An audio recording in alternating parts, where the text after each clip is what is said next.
The second cause of the red light issue is that the atomizer is dirty. To clean the atomizer, turn the humidifier to the off position, then unplug the humidifier from the wall. If the base is not already filled up with water, add a few ounces of water to the base.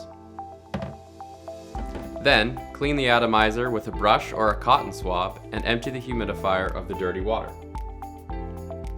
Usually, only a brush is needed to clean the atomizer, but if the atomizer is heavily soiled or caked up with mineral deposits, simply add a few ounces of water to the base and use 1 small dash of dish soap. Then, empty the base of the soapy water mixture.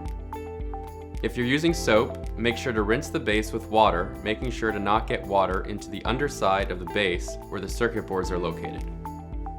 Then, dry with a towel, focusing thoroughly on drying the atomizer. Now, plug the unit back into the wall, put the water tank back on, and turn the humidifier to the on position.